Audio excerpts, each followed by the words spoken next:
अस्सलाम वालेकुम दोस्तों। सोशल डेमोक्रेटिक जो ही प्रोग्राम जंहिंमें असां पब्लिक अवेयरनेस भी कयूं था ऐं पंहिंजे पार्टी जे बारे में पंहिंजे क़यादत जे बारे में जेको असांजो ख़ासि तौर ते मंशूर ऐं प्रोग्राम आहे उन जे बारे में हिकिड़ो मुसलसिल जेको आहे सो मुफ़सिल क़िस्म जो तव्हांखे इंट्रोडक्शन ॾियूं था। पहिरें मरले में असां पंहिंजी क़यादत जी इंट्रोडक्शन ॾिनी, हुननि पंहिंजा माज़ी जा तजुर्बा ऐं तव्हां जेको वरी जेके शख़्सी जेके पेशेवराना ज़िंदगी उन में हुननि जा पंहिंजी जेका एक्सपीरियंस हो उहो शो कयो। हाणे ॿिए मरले में असां जेके असांजे आइन ऐं मंशूर में जेके ख़ासि मुख्य शयूं आहिनि उनखे असां डिस्कस पिया कयूं। हिन खां अॻु वारो प्रोग्राम हो, सॼो प्रोग्राम असां डिवोट कयोसीं गुड गवर्नेंस ते ऐं जेको आहे सो करप्शन ते। ऐं उन तां असां जेको आहे जेके ॿ सीनियर अॻुवान हुया, पार्टी जो सदर ऐं पार्टी जो नायब सदर, उन खां पंहिंजा ख़्यालनि जो इज़हार वरितोसीं। अॼु इन ई मौज़ूअ सां रिलेटेड जेको ॿियो मौज़ू आहे त हिन सॼे करप्शन वारे सिलसिले में जेके टीयर्स आहिनि उहे टे टीयर्स हमेशह डिस्कस कंदा आहिनि। हिकिड़ो टीयर आहे जेका असांजी सियासतदान आहिनि या सियासी क़यादतूं, ऐं इन खां पोइ ॿियो जेको ओॾे वारो जेको आहे इन जो हिसो उहो आहे ब्यूरोक्रेसी जो, ऐं पोइ अवाम आहे। पर अॼु असां फोकस कंदासीं सिविल सर्विसिस ऐं ब्यूरोक्रेसी खे। मूंसां गॾु जेको महिमान आहे उनजो तारीफ़ तव्हां सभिनी ॼातल सुञातल शख़्सियत आहे। साईं जो नालो आहे मोहम्मद जुमन जामड़ो, जंहिं पंहिंजे तारुफ़ में तक़रीबन 600 पेजनि जो हिकिड़ो किताबु लिखियो आहे, जंहिंजो इनवान आहे सिपाहीअ खां फेडरल सेक्रेटरी ताईं। हाणे उन 600 पेजनि में साईं पंहिंजो पूरो इंट्रोडक्शन न, पर मां हिन मुख़्तसिर एतिरो ॿुधाईंदुमि त साईं जी हिकिड़ी पैदाइश सिंध जे हिकु नंढे ॻोठ गंबट जे भरिसां हिकिड़ी ॻोठ में थी। उतां ई जेको आहे सो प्राइमरी पास करे, हायर सेकेंडरी पास करे, पोइ जेको आहे सो क़ाइदे यूनिवर्सिटी में विया। पर हिन खां पहिरियों हुननि खे जेको आहे सो फ़ौज में जेको आहे सो बिल्कुलु हिकिड़े लोएस्ट टीयर जेको हूंदो आहे फ़ौज जो सिपाही थियण जो हिकिड़ो जेको आहे सो मौक़ो मिलियो। उते वञी करे जेको आहे पाकिस्तान फ़ौज में रहियो। पर उन विच में साईं खे इहो जज़्बो पैदा थियो त मां अॻिते हली फ़ौज जो जनरल थींदुमि। पर जीअं त साईं खे जेको आहे सो माना जॾहिं फ़ौज में जेका SSP जी टेस्ट पई थिए त हुन शायदि आईसाइट जे करे हुननि हुनखे अनफिट कयो। पर साईं उहो पंहिंजो जज़्बो पाण वटि रखी करे पोइ क़ाइदे यूनिवर्सिटी में जेको आहे सो दाख़िला वरिती, उतां मास्टर्स करे सिविल सर्विस जो इम्तिहान ॾिनो। ऐं सिविल सर्विस जा जेके टॉप मोस्ट जेको ब्यूरोक्रेसी क्लियर आहे जेको डिस्ट्रिक्ट मैनेजमेंट पीरियड सॾियो वेंदो हाणे पाकिस्तान एडमिनिस्ट्रेटिव सर्विस थिए, उन में साईं जी सिलेक्शन थी इन 70s। ऐं उन खां पोइ साईं मुसलसिल जेके आहिनि से फील्ड पोस्टिंग जंहिंमें assistant commissioner ADM deputy commissioner मुख़्तलिफ़ ज़िलनि में, सिंध जे ज़िलनि में बि ऐं बलोचिस्तान जे ज़िलनि में जेको असां नौकिरी कयूं। उतां पोइ जेको आहे सो प्रोविंशियल जेका ब्यूरोक्रेसी आहे जेका असांजी सिंध सेक्रेटरीट आहे उते एडिशनल सेक्रेटरी बि रहिया। पोइ मरकज़ में आया, मरकज़ में बि जॉइंट सेक्रेटरी PM सेक्रेटरी रहिया। ऐं फाइनली प्रमोशन वठी जेका ब्यूरोक्रेसी जी पीक हूंदी आहे 22 ग्रेड, उतां अची पाण जेको आहे सो मुंहिंजे ख़्याल में सेक्रेटरी इंटर प्रोविंशियल हारमोनी बि रहिया। उतां पोइ साईं रिटायर्ड कयो 2010 में। उन खां पोइ साईं बसि करे कोन वेठा, असां सां गॾु सिंध वीहनि में बि साईं सरगर्म कारकुन रहियो। उन सां गॾु पाण मुसलसिल जेको आहे सो लिखंदा रहिया, माना लिखण जे सूरत में। हाणे साईं जेको आहे सो रिटायरमेंट खां पोइ 3 किताब जेको आहे सो छपाए लिखी करे छपाए पधिरा कया आहिनि। ऐं खोड़ ॿिया किताब जेको आहे साईं जे कलम हेठि आहिनि। मोस्टली साईं जेको आहे सो पंहिंजे तजुर्बा जेको हूंदा आहिनि उहे माण्हुनि सां जेको आहे सो ॿुधंदड़नि सां पढ़ंदड़नि सां शेयर कंदो आहे। सो जीअं त साईं जो सॼो जेको स्ट्रेंथ आहे त पाण ब्यूरोक्रेसी जे हिकु हिकु जाइ खे हिकु ॻाल्हि खे सम्झंदा। त अॼु साईं खे असां मधु पियो आहे त उहो असांखे ॿुधाइनि त सिविल सर्विसिस जो माज़ी हाल ऐं मुस्तक़बिल छा थींदो। ऐं अॻिते हली असां पंहिंजी पार्टी में बि हिकु असां कमेटी ठाही आहे त जेका कमेटी जा टास्क फोर्स जेको असांखे ॿुधाईंदी सम्झाईंदी त सिविल सर्विसिस जा रिफॉर्म्स कीअं अचनि। ऐं उन जेका असांजी कमेटी आहे हुनजो चेयरमैन बि साईं जुमन जामड़ो आहे। साईं जो हिकिड़ो ढुगो तारुफ़ थी वियो, सिधो हाणे साईं जामड़ो साहिबु जामड़ो साहिबु असांखे इहो सम्झायो, सवालनि जा जवाब थींदा रहंदा। त पहिरें हिन ॿुधायो त जेको जॾहिं पाकिस्तान ठहे थो 1947 में, उन वक़्तु सिविल सर्विसिस जा सिविल ब्यूरोक्रेसी जी छा जेका पोज़ीशन हुई, केतिरा ऑफिसर पाकिस्तान में मौजूदु आया, केतिरा हिंदुस्तान खां आया। ऐं उन खां पोइ जॾहिं उहे ॿाहिरां जेके ऑफिसर आया उन्हनि लोकल कम्यूनिटीज़ सां छा कयो ऐं उहो छा डिलीवर कयूं, उहो जेको तारीख़ में लिखियलु आहे जेको मां बि ॾिठो आहे उहो ॿुधंदड़ ॿुधायो। सो पहिरियों सुवालु साईं तव्हां वटि इहो आहे। जी जुमन साहिबु। साईं भैया वालेकुम अस्सलाम, तमामु महिरबानी। तव्हां हिकिड़े तमामु अहम इशू ते जेको आहे मूंखे मौक़ो ॾिनो आहे त मां हिन ते कुझु पंहिंजे ख़्यालात जो इज़हार कयां। तव्हां हिकु ॿिनि लाइन में त चई वियो त जेके ही मसइला आहिनि, पर हाणे इहे जेको मसइलो आहे उहो को थोरे वक़्त में बयानु नथो करे सघे। बहरहाल मां कोशिशि कंदुसि त जेको आहे थोरो बैकग्राउंड तव्हांखे ॾियां। ब्रिटिश इंडिया जॾहिं हिते आयो, साढ़े बरतानिया वारा हिते आया त शुरू में जॾहिं आया, पर जेको एडमिनिस्ट्रेटिव सेटअप असां वटि क़ाइमु कयो उहो 1858 खां शुरू थियो। अॻे में हुजो हयो, पर जेको जेके सिविल सर्वेंट जेके हुया उन हिसाब सां त 1858 खां विधे 1947 ताईं जेको आहे हुन पंहिंजा सिविल सर्वेंट जंहिंखे पहिरियों हुन कोठींदा इंपीरियल सिविल सर्विस, उनखे पोइ वरी चवंदा इंडियन सिविल सर्विस ICS जेके चवंदा हुया। उनखे शुरूअ में त जेका सिर्फ़ु जेके आहिनि उहे अंग्रेज़ बादशाह जेके आहे उन में वेहंदा हुया ऐं उन्हनि खे ई जेको आहे उन में अपॉइंट कयो वेंदो हुयो। अॻिते हली जॾहिं पोइ रिज़ाइनमेंट थी त पोइ वरी जेको आहे सो हितां जे माण्हुनि खे बि, इंडिया जे जेके सब कंट्री जे माण्हुनि खे बि इहो चयो ठीकु आहे तव्हां अची कॉम्पीट कयो, पर इम्तिहान लंडन में थींदो हो। अॻिते हली जॾहिं थोरो मूवमेंट शुरू थियो, पॉलिटिकल डेवलपमेंट शुरू थियणु त पोइ आख़िरकार हुन जो 1924 खां पोइ 1924 खां वठी जेको आहे सो दिल्लीअ में ICS जे इम्तिहान लाइ माण्हुनि खे हिकिड़े कैंडिडेट खे इजाज़त ॾिनी वई, तव्हां हिते पीओ थियो। इन सॼे प्रोसेस में जेको आहे तक़रीबन कोई 1947 ताईं असां वटि इंडियन सिविल सर्विस में 322 जेके आहिनि कुल जेके आहिनि सब कंट्री जा जेके आहिनि ICS ऑफिसर थिया ऐं 600 ऐं कुझु ऑफिसर जेके था ब्रिटिश ओरिजिन जेके हुया उहे थिया ICS ऑफिसर। उहे ऐं उन वक़्तु जेको आहे सब कंट्री में जेके 250 डिस्ट्रिक्ट हुया। 250 डिस्ट्रिक्ट जो आहे त उन लाइ मुख़्तलिफ़ जेको आहे पोस्टूं हुयूं, असिस्टेंट कमिश्नर थिया, डिप्टी कमिश्नर थिया, पॉलिटिकल एजेंट हुया, कमिश्नर हुया, चीफ सेक्रेटरी हुया, उनमें जा गवर्नर बि अॻिते हलिया थींदा रहिया।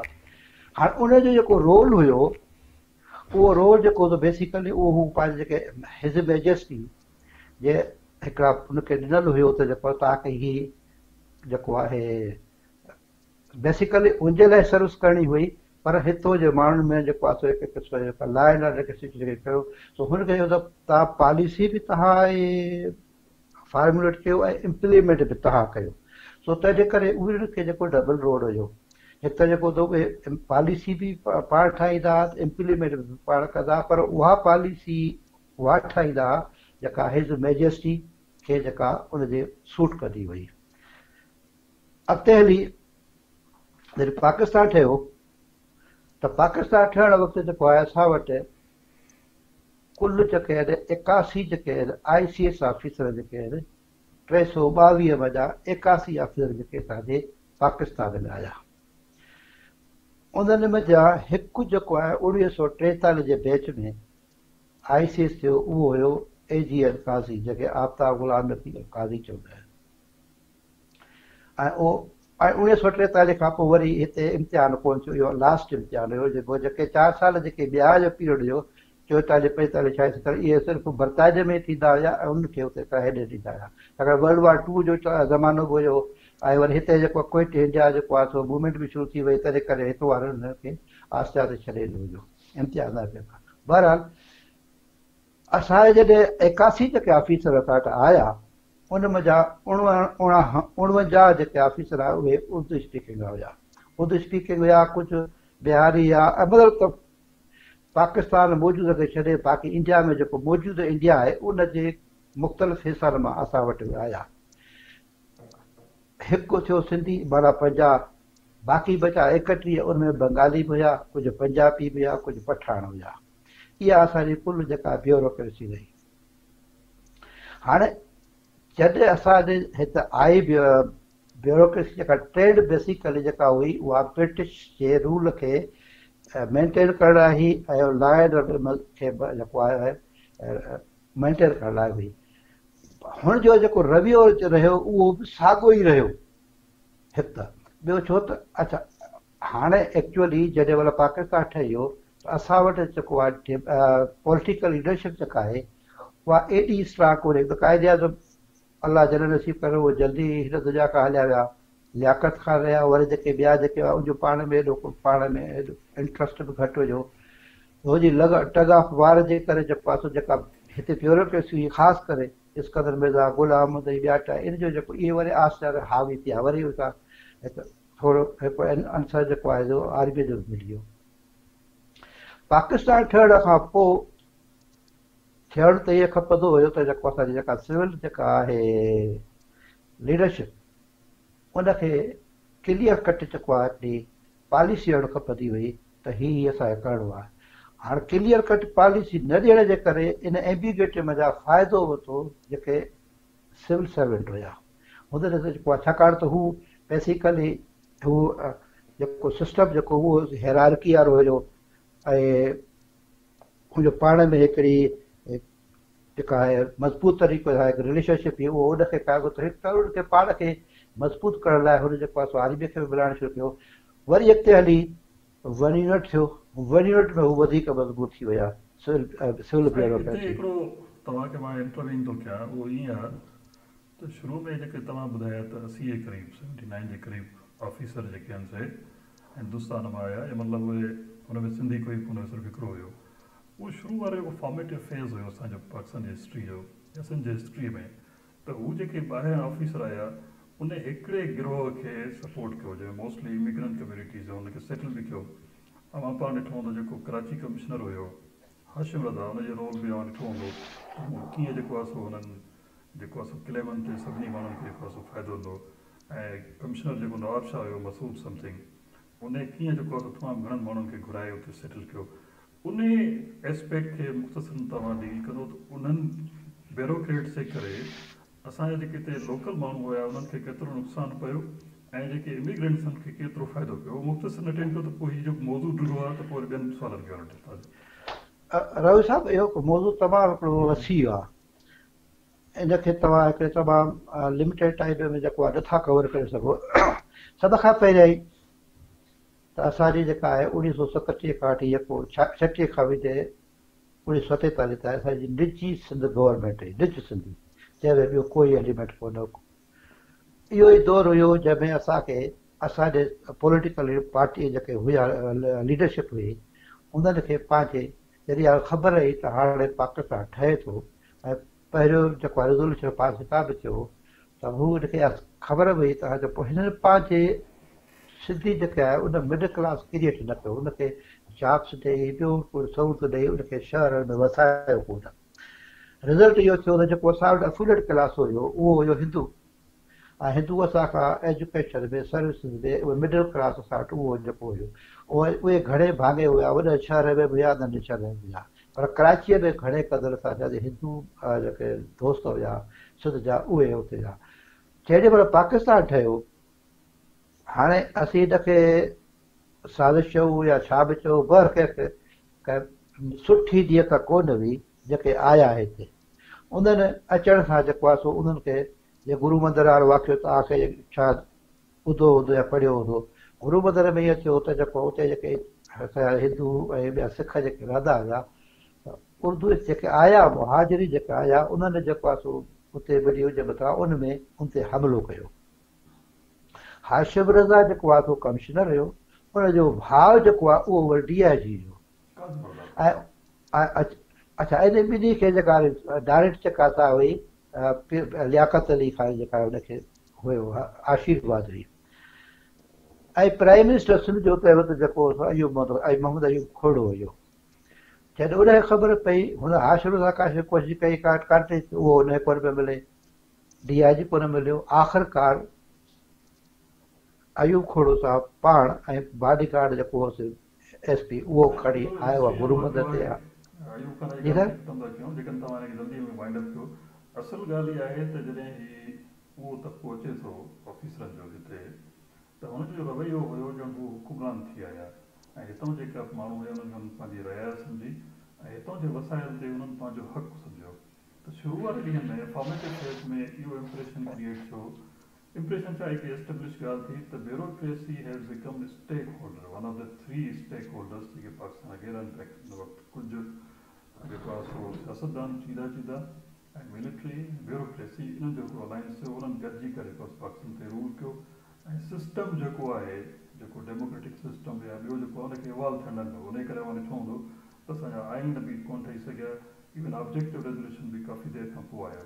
सो इहो जेको किरदारु हुयो हिन वक़्तु जेको सॼे हिन सिस्टम खे हिकिड़ो चोक करण वारो उहो ब्यूरोक्रेट्स जो हुयो। अमानी खां तव्हां सहमत आहियो? न असां ॻाल्हि इहा आहे त जेके हिन में कोई शक न आहे, हू जेके हिते आहे न हू पाण खे एज़ ए फातिर सम्झी आया सिंध में। हू सिंध में एज़ ए बराबरी हिसाब जो हालांकि उनखे असां हिते वञी जेके आहे इलाही कानून जेका आहे उहा हिते वारे उनखे ठाहे ॾिनी, उनखे जेके जंहिं तरीक़े सां वेलकम कयो उहो त पाए उनखां बाद जेको आहे इहो थियो त जेका क्लेम दाख़िल करण वारा जेका आहे उन लाइ बि इहो हुयो त जेको क्लेम दाख़िल करण वारा जेको कमिटी जो चेयरमैन कनि उहो बि हाशिम रज़ा, स्क्रूटिनी करे करे उहो बि हाशिम रज़ा, अलाटमेंट करे करे उहो बि हाशिम रज़ा, माना नानी रधण वारी ॾोह खाइण वारा ऐं पंहिंजे हिसाब सां हुनखे जेको ॾींदा रहिया उहो पंहिंजो उहो त जेके हुन कयो वाधात कयो उहे त हाणे बेहिसाब आहे जेको माण्हू कोन थो जेको आहे हिते नंढे टाइम में को हुनखे एक्सप्लेन करे सघे। बहरहाल असांखां जेके वाधा थियोसि पहिरीं यादि थी इन जे कंट्री जो जेको आहे कराचीअ खे सिंध खां ज़बरदस्ती अलॻि करे वफ़ाक़ जे हवाले कयो वियो। इहो पहिरियों जेको थचको असांखे इहो। उनखां पोइ असांजे सिंध यूनिवर्सिटीअ खे कराची शहर खां ॿाहिरि कढियो।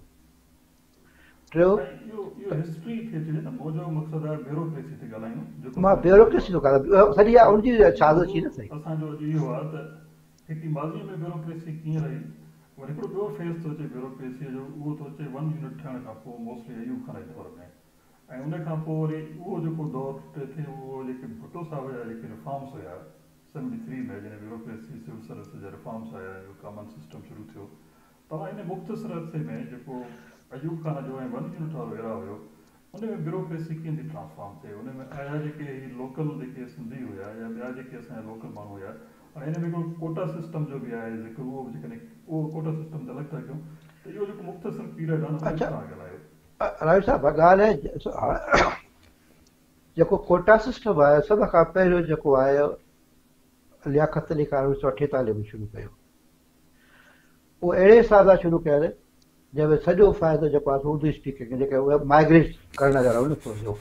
यानी कराचीअ खे अलॻि 2% ॾिनऊं कोटा में, वरी 15% ॾिनऊं उन लाइ जेके इंडिया मां ईंदा ऐं आया न आहिनि पर जेके ईंदा उन लाइ बि माना 17% जेको आहे कुल टोटल जेका पॉपुलेशन जेका आई पूरे पाकिस्तान में ईस्ट वेस्ट वारे उहा आई 2.8%, पर सिर्फ़ु कराचीअ खे जेको आहे ऐं ईंदड़ लाइ 17% रखी वापसि। 2% कराची खे वरी मेरिट जी बि मिली, माना अलॻि सां न उहा अलॻि आहे। उहो वरी पोइ साल खां पोइ वरी उनखे कयो उहा ख़तमु करे वरी पोइ 20% मेरिट कयो, उहो पोइ साल खां पोइ कयो। अच्छा इहो त हाणे इन सॼे पीरियड में जेकर ॾिठो वञे 1947 खां वीदे 1971 ते असांजा कुल 5-6 सिंधी जेके CSP थिया, बाक़ी जेके थिया उर्दू स्पीकिंग थिया घणे क़दुरु ऐं पंजाबी थिया, कुझु जेके बंगाली थिया, कुझु पठान थिया। अच्छा हाणे जेको तव्हांजो 1 यूनिट में जीअं 1 यूनिट ठही त गुलाम अहमद बेराज ऐं बूढ़ बेराज इहे तकमील जे मरहल ते हुया। जीअं इहे थिया त पहिरियों सभ खां वॾो वारो न कयो त सिंध जूं ज़मीनूं जेके ज़रख़ेज़ ज़मीनूं हुयूं कोटड़ी जूं उहे सभु पंहिंजे हुननि धारियुनि खे ॾियूं। ऐं इन में असांजो कसूर इहो आहे जेको सिंध जी जेका गवर्नमेंट जेका हुई सिंध जेका तव्हां 1900 हाणे मां थोरो हिनखे पुठिते वठी वञा 1932 में सखर बैराज तयारु थियो जंहिंजी जेका 76 लख ऐं मां थोरो मुंहिंजो ॿुधो न ॻाल्हि त हाणे उनखां बाद पोइ तक़रीबन पोइ 1937 ते जेको 28 लख एकड़ ज़मीन जेका आहे सा ॾिनल हुई, बाक़ी 50 लख एकड़ जेका पई वरी 11 सालनि में 1 एकड़ ज़मीन जेका आहे सिंध गवर्नमेंट जेका आहे असांजी उहो 1 एकड़ पंहिंजे सिंधी बेहारे ज़मीन खे न ॾिनी। ठीकु, उनखां बाद पाकिस्तान ठहियो त विद 1 यूनिट ताईं बि पंहिंजे सिंधी हारीअ खे कंहिंखे बि ॾिनऊं तोड़े थियो। जॾहिं 1 यूनिट थी त इहे सॼियूं ज़मीनूं पयूं हुयूं उन्हनि ते हुन जेको आहे सो कोटड़ी बेरा जी बि हुनखे ज़मीन अलाट कयूं, गुडू ते बलात् कराया विया, सखर बेरा जी जेके ज़मीनूं कयूं उहे बि हुन अलाट कराया विया। पोइ इस्लामाबाद में जेका ज़मीन थिए हेठि ठहियो उनजे एवज़ बि उनखे उते ज़मीनूं, करबेला खे बि उते ॾिनऊं, गुडू। त इहे सभु ज़मीनूं तव्हांजो केॾा जेके चवण जो मक़सदु आहे त ब्यूरोक्रेसी एतिरी स्ट्रांग हुई इहो त हू पंहिंजे डिसीशंस में एतिरी इंडिपेंडेंट थी त जेके बि मौक़ा मिलनि पिया उन मां फुल फ़ाइदो वठनि पिया, जंहिंमें तव्हां फुल ॿिनि फ़ाइदो ॻाल्हियुनि वठंदा जो बि ज़िक्र हुन कयो। में सभु। हा, उते हाणे तव्हां जेकॾहिं हिकिड़ो असांजो रोहिदास खान आहे, हुन पाण लिखियो आहे त मूंखे इहा अथॉरिटी हुई जेको मूंखे ॾींदो मां 5-6 एकड़ ज़मीन अलाट करे छॾींदुमि। ऐं वरी ॻाल्हि इहा आहे त उन में जेका लैंड ग्रांट पॉलिसी जेका आई इन जेको आहे गुडू ऐं कोटड़ी बेरा जी, उन में हिकिड़ो बि सिंधी ऑफिसर कोई न हुयो। हुन में सभु जा सभु जेके हिते ॿाहिरिया हुया। ठीकु आहे। ऐं इहो जेको पीरियड जेको आहे 1958 ताईं, जीअं वरी अयूब जी मार्शल आई, पहिरियों सिकंदर मिर्ज़ा मार्शल आई, पोइ वरी मार्शल अयूब आयो, अयूबा उन खां पोइ जेको साठ वरी पीडी सिस्टम आयो। पीडी सिस्टम जेको बेसिकली उन वधीक ब्यूरोक्रेसी खे जेको आहे उहे स्ट्रांग कयो, छाकाणि उहो हुन अयूब खे पंहिंजो हुन में मतिलबु हुयो त छाकाणि हुनखे जे थ्रू लोकल लेवल ते हुनखे मैनिपुलेशन करणी हुई, हुनखे स्ट्रांग कई त जेका कयो। अॻिते हली जेको आहे या खां जो पीरियड आयो, या खां जे पीरियड में जेको आहे सिविल ब्यूरोक्रेसी खे थोरो पुठिते हुयो, पर उन खां बाद आर्मी खे जेको आहे जनता वरी वधीक उते मज़बूत थी वई। हलंदे हलंदे आख़िरकार अची वियो हाणे नओं पीरियड जेको आहे 1 यूनिट बि ख़तमु थी वई, इलेक्शन थी 1970 जी, बांग्लादेश बि वजूद में अची वियो, उन खां पोइ अची वियो भुट्टो साहिबु अची वियो। भुट्टे साहिब जी ॻाल्हि ते अचूं था, छो त इन खे विच में मां बि ॿुधायां नाज़रीन खे, जो मुंहिंजो ऐं तव्हांजो बैकग्राउंड तक़रीबन साॻियो आहे ब्यूरोक्रेसी जो, त 1 यूनिट ताईं bureaucracy was one of the stake holder, ऐं जेके बि फ़ाइदा वरिता उहो ब्यूरोक्रेसी पंहिंजनि ऐं पंहिंजे नवाज़िल माण्हुनि खे ॾिना। ऐं उन वक़्तु ताईं जीअं त हू कॉलोनियलिज़म खां माना जेको इम्पीरियलिज़म हुयो, माना बैठकी निज़ाम हुयो, उन जी पैदावार हुया त हुननि हमेशह पाण खे हिकिड़ो रूलिंग क्लास सम्झो। ऐं मोस्टली जीअं त पॉलिटिकल सिस्टम अञा वीक हुयो, डेमोक्रेसी कोन हुई, त हुननि इवन पॉलिटिकल जेके फोर्सिस हुया उन्हनि ते बि इन्फ्लुएंस कयो। ऐं पूरो इहो अरसो हिकिड़ो ब्यूरोक्रेसी जो हिकिड़ो दौरु हुयो, जंहिंमें ही जेके बि बाला ऑफिसर हुया पाण खे लॉर्ड मास्टर सम्झंदा हुया, उहो कॾहिं बि अवाम सां जो हिसो न हूंदा हुया, कंहिं क़िस्म सां हुनजी प्रायोरिटी ॿियो कोन हूंदो त अवाम खे फ़ाइदो पए। हिकु त इहा ॻाल्हि थी। हाणे साईं जॾहिं भुट्टो साहिबु अचे थो, हाणे इन ते मां तकड़ि वञूं छो त असांखे मौज़ू इलाही ॾिघो आहे। भुट्टो साहिब जा जेके रिफॉर्म्स हुया, जेको अव्हांखे बि ख़बर आहे, उनखे तव्हां वधीक रोशनी विझंदव, त उन वक़्तु जेके स्ट्रांग तरीन जेके ग्रुप हुया पाकिस्तान में, उन में हिकिड़ो जेको 22 फैमिलियुनि जी ॻाल्हि हुई त हिकिड़ा जेके कैपिटलिस्ट हुया उहे स्ट्रांग हुया, ऐं ॿियो ब्यूरोक्रेट्स हुया, ऐं टियों कंहिं हद ताईं जेको आहे सो आर्मी बि हुई स्ट्रांग, हिकिड़ो स्टेक होल्डर हुयो, लेगेसी बि हुई, ऐं कुझु जेको आहे सो हिते वधीक स्ट्रांग फोर्स हुयो रिलीजियस ग्रुप्स जो ऐं रिलीजियस पार्टीज़ जो। त भुट्टो साहिबु आयो त उन हिकिड़ा लार्ज स्केल रिफॉर्म्स कया। हाणे उन रिफॉर्म्स में बाक़ी शयुनि खे त तव्हां जेको तकड़ि में हैंडल कंदो, पर ब्यूरोक्रेसीअ में जेके स्पेशली रिफॉर्म्स थिया उहे छा थिया, माना उन सां अल्टीमेटली उहो ब्यूरोक्रेसी जो जेको राज हुयो या ब्यूरोक्रेसी जो जेको हिकिड़ो नालो हुयो उनखे धकु लॻो या अञा वधीक मज़बूत थी, ऐं साॻे नमूने सां कोटा सिस्टम जो बि हिकिड़ो नए सिरे सां रवाज थियो। जी साईं, इनखे मुख़्तसिर मौजूदु राव साहिबु हिकु ई तव्हांखे ॿुधाया, भुट्टो साहिबु जीअं त अयूब जे दौर में रहियो, 10 साल रहियो, मतिलबु त गॾु रहियो तक़रीबन, त हुनखे ब्यूरोक्रेसी जी सॼी जेका स्ट्रांग जेका हुई उन सॼी ख़बर हुई। भुट्टो साहिबु जॾहिं वरी 1971 में आयो त उन वक़्तु आर्मी जेको आहे मतिलबु जनता काफ़ी मज़बूत थी। पोइ भुट्टे साहिबु ज़ाहिर आहे ज़हीन माण्हू हो, हुनखे हिकिड़ो अलाह से वॾो हिकिड़ो अकुल ॾिनो हो, दिमाग़ ॾिनो हुयो। हुन जेको ॾिठो त 4 जेके असां वटि अहिड़ा ब्लॉक आहिनि, जेके पावरफुल ब्लॉक आहिनि, जिनखे जेसिताईं हू चयो मां हेठि न कंदुसि तेसिताईं मां कामयाबु न वेंदुसि। नंबर 1 हुनखे हो आर्मी। जॾहिं अचण सां जेको आहे जिन हुनखे आदो पहिरियों कमांडर इन चीफ हुनखे कयईं, एयर चीफ हुनखे, उनखां बाद 2 महीना खां 3-4 महीना खां बाद उनखे हटाई। हटाइण खां बाद में पोइ पहिरियों ॿियो क़दम कयईं सिविल ब्यूरोक्रेसी ते। ऐं वक़्तु उन में छा थियो, 1303 जे क़रीब जेको आहे न, 1300 जेके आहिनि उमूमन मशहूरु आहे 1300, उहे ऑफिसर जेके आहिनि कढिया विया। अच्छा, ऐं ॿी ॻाल्हि इहा कई त जेको 1956 या 62 जो जेको आइन हो, उन में गवर्नमेंट अप्लाई जंहिंखे बि आहे उनखे सर्विस जो तहफ़ुज़ आइन मूजिबि उहो उनखे बि हटाए वियो 73 में। भुटे साहब जॾहिं सिविल ब्यूरोक्रेसी हमलो कयो उनखे करण लाइ उनखे वरी अल्टरनेट आहे त हाणे जीअं त हू उनखे नेशनलाइज़ ॿियो टियों जे लाइ वॾो जेको हुयो त उहो हुयो इंडस्ट्रीज़ जेके 22 फैमिली जो तव्हां ज़िक्र कयो, ऐं चोथों हुयो ज़मींदार जेके जागीरदार हुया। भुटे साहब जेको आहे सिविल ब्यूरोक्रेसी खे हेठि करण लाइ पर कॉन्स्टिट्यूशन जेको आहे हुनखे गारंटी उहा आइन मां कढी छॾी नंबर 1। ॿिए नंबर ते लेटर एंट्री आंदी।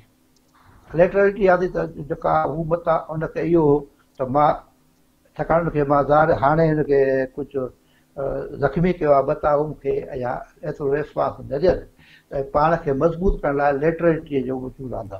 तव्हां लेटरल एंट्री खे सिंधीअ में सम्झाईंदो छो त कुझु माण्हू न सम्झी सघंदा त उहो लेटरल एंट्री जो कॉन्सेप्ट छा हो?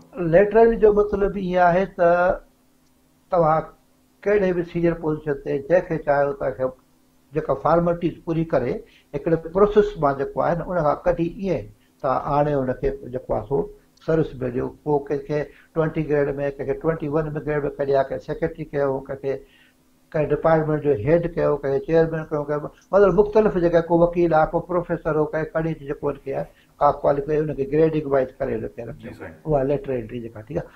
अच्छा, उनखां पोइ छा थियो वरी जेको आहे सो 22 नेशनलाइजेशन कयो इंडस्ट्रीज़ जी टू हिट द 22 फैमिलीज़। उहो जॾहिं थी वियो त उनखे ज़ाहिर आहे हाणे उहे एॾियूं इंडस्ट्रीज़ उनखे उन लाइ बि जेको आहे सो माण्हुनि जे लाइ घणो वैक्यूम थी वियो त उन में बि लेटर एंट्री जे माण्हुनि खे घणी ज़रूरत पइजे, उनखे बि उहो उन मां खणंदा विया। अच्छा, जीअं त भुट साहब जेको आहे, अच्छा जागीरदार सभु कंहिंखे ख़तरु उहो लैंड रिफॉर्म पर उहे बि जेके एतिरा तव्हां फोकस कयो ब्यूरोक्रेसी ते ॿिया रिफॉर्म्स पोइ हिस्ट्री थी वेंदी। ठीकु आहे, हा हिकिड़ो त इहो थियो, ॿियो जेको अच्छा हा हा हा ब्यूरोक्रेसी में ॿियो छा थियो, जेके 1963 जेके रिफॉर्म सर्विस रिफॉर्म आया जंहिंजा असीं तव्हां बेनिफिशरीज़ आहियूं, असीं चपो कुझु वेठा आहियूं भुटे साहब जे करे वेठा आहियूं, कुझु बि न। लेकिन जेके लेटर एंट्रीज़ ते जेका हू मथी लेवल ते आई न, हिकु त मरकज़ में आंदो, ॿियो जेके कारपोरेशन वरितियूं बैंक्स वरितियूं उन में आंदो, ठीकु आहे। ॿियो जेको असां वटि ख़ासि करे जेको असां अॼु लोड़ियूं था सिंध में जेको आहे न बैड गवर्नेंस जेके तव्हांखे तव्हां वेंदा, उहो इहो आहे त भुटे साहब जेको नारो हयो त मां जागीरदारनि खे हिनखे जेको आहे मां ख़तमु करे छॾियो, एक्चुअली ईअं न हुयो। उहो सिर्फ़ु ज़ुबानी कला जीअं हिकु सियासी स्लोगन थींदो आहे ॾींदा आहिनि। उन में भुटे साहब उन्हनि जागीरदारनि जे पुटनि खे, उनजे भाइटनि खे, उनजे गदीनशीन जे पुटनि खे, भाइटनि खे, ॾोहिटनि खे, मतिलबु जेके ब्लड रिलेटिव आहे उन्हनि खे डायरेक्ट असिस्टेंट कमिश्नर कयो, जेको प्रोसेस खां कढी जेके कमीशन थी छॾियूं, डायरेक्ट डिप्टी सुप्रींटेंडेंट ऑफ पुलिस कयो, डायरेक्टर फूड जेको आहे डिस्ट्रिक्ट फूड कंट्रोलर कयो, असिस्टेंट फूड कंट्रोलर कयो, एक्साइज टैक्सेशन ऑफिसर कयो। हाणे इहे उहे पोस्टूं हुयूं जेके हूअ नॉर्मल हिकिड़े प्रोसेस आहे, इहे हुन पंहिंजे रिश्वत तौरु पंहिंजनि माण्हुनि खे जेके ख़ासि करे जेके हुनजा हुया उनखे ॾिनो था। हिकु त उहे हुया त सर्विस रिफॉर्म जे करे उन जेको गारंटी निकितल सर्विस में हिनखे सर्विस जेको आहे कॉन्स्टिट्यूशन न हुई, त हाणे उहो भुटे साहब जे हिकिड़ो ख़्याल में शायदि इहो हुयो त हिकु इहे जेके वॾेरा आहिनि इहे मुंहिंजे कंट्रोल में रहंदा, इहे मूंखां भॼंदा कोन, जेकर भॼंदा त जो पुटु भाइटियो जेको हुनखे मां मां कढे रोके सघां थो। हिकु इहो हाणे इन जेको वधि में जेको असांखे अॻिते बि जेको थियो नुक़सानु, त जनरल ज़िया जेको आहे सो आर्मीअ जे माण्हुनि खे इन लेटर जे सिविल ब्यूरोक्रेसी में भुट्टो साहब खे वाइंड अप कयूं त पोइ अॻिते हलूं था। बिगो आहे त पोइ वरी पुॼी कोन सघंदा। हाणे भुटे साहब जा जेके रिफॉर्म्स हुया न ॿ टे शयूं हुयूं। हिकिड़ो त उहो कोटा सिस्टम हुयो, हालांकि उहो अॻु में मुरविज थी चुको हुयो, पर उनखे हिन जेको आहे कॉन्स्टिट्यूशन गारंटी ॾिनी। ऐं ॿियो हिकिड़ो नओं रिफॉर्म आणे त जे कंबाइंड कॉम्पिटेटिव एग्ज़ामिनेशन खे, जंहिंमें ई सिविल सर्विसिस जा ग्रुप्स जेके आहिनि 12 उहे डिटरमाइन थिया, ऐं उन खां पोइ हुनजो कंबाइंड सिस्टम जेको आहे सो वरी ट्रेनिंग जो थियो, ऐं उन खां पोइ हू थिया। हाणे उन में जेको आहे सो हू जेका पुराणे दौर जी जेका CSP काडर हुयो उन खे हिकिड़ो धकु लॻो, छो त पोइ जेको आहे सो तमामु घणे लेवल ते इंडक्शन थी। हाणे उहो जेको रिफॉर्म हुयो पॉज़िटिव हुयो, उन पॉज़िटिव जेकी रिफॉर्म छा अवां ऐं असां सभु बेनिफिशरी आहियूं। जेकॾहिं कोटा सिस्टम न हुजे त असां कोन सघे। पर गॾोगॾु भुट्टो साहिब जा इहे थिया त हुन कॉन्स्टिट्यूशनल गारंटीज़ ख़तमु कयूं। असांखे भुट्टे साहिब पीरियड खे पूरो वाइंड अप था कयूं, वक़्तु था हलूं। ऐं ॿियो हुन जेका लेटरल एंट्री शुरू कई, उहो लेटरल एंट्री जो कॉन्सेप्ट हीअं आहे त उहो जेके माण्हू मथे सीनियर पोज़ीशन ते आहिनि उहे हिन एग्ज़ामिनेशन जेको हूंदो CSP या जेको सिविल सर्विस जो एग्ज़ाम, उहो न पर उहो किथां बि जेको आहे सो एग्ज़ीक्यूटिव जी मर्ज़ीअ सां भर्ती थी सघे थो। नतीजे में जेको मेरिट वारो सिस्टम हुयो उहो किल थियो। ऐं ॿियो जेको एंट्री पॉइंट ते हुन लार्ज स्केल पॉलिटिकल माण्हुनि जूं जेको आहे सो इंडक्शन कई, जंहिंजो अॻिते हली जॾहिं उहो डिसीशन मेकिंग में आया त हुन जेको आहे हिकिड़ो जेको आहे सॼो प्रोसेस मेरिट वारो उहो ख़तमु थी वियो। पोइ हू सियासतदाननि जा हिन जा हथ कंदा थिया त इहे मेरिट्स ऐं डीमेरिट्स हुया। साईं हाणे अॻिते हलूं, भुट्टो साहिब जी ॻाल्हि थी वई। हाणे मां तव्हां सुवालु कयां, उन जवाबु ॾिजो। भुट्टो साहिब खां पोइ मौजूदु हद माना हिनखे तव्हां जल्दी वठी अचो त टाइम ख़तमु थियण वारो असांजो, त हिन वक़्त ताईं भुट्टो साहिब जी रिफॉर्म्स खां पोइ वरी हिन वक़्त ताईं ॿ फेज़ आया। हिकिड़ो पीपुल्स पार्टी जो दौरु आहे, वरी ॿियो उन खां पोइ जेको आहे असां सिंध खे ॾिसूं त हीउ जेको जाम सादिक जो दौरु हुयो ऐं ॿियनि जो दौरु आहे। इन में बि मुख़्तसिल भर्तियूं थींदियूं रहियूं, मेरिट खे लताड़ियो वियो, कमीशन इवन कंप्रोमाइज़ थी वई। जेके बि एग्ज़ाम थिया त उन ते इहो हूंदो आहे त भई मेरिट ते कोन था कनि पर सिफ़ारिश था कनि। हाणे इहा जेका शइ एंट्री थिए थी, उन सां पोइ ब्यूरोक्रेसी ते कहिड़ो असरु थो पए, इन जो तव्हां तकड़ि ॿुधाए वठो। हाणे ॻाल्हि इहा आहे त भुट्टे साहिब जॾहिं वॾेरनि खे नवाज़ियो इन्हनि पोस्टुनि सां, त उन खां पोइ इहा वरी जेको आहे जाम सादिक जो पीरियड आयो।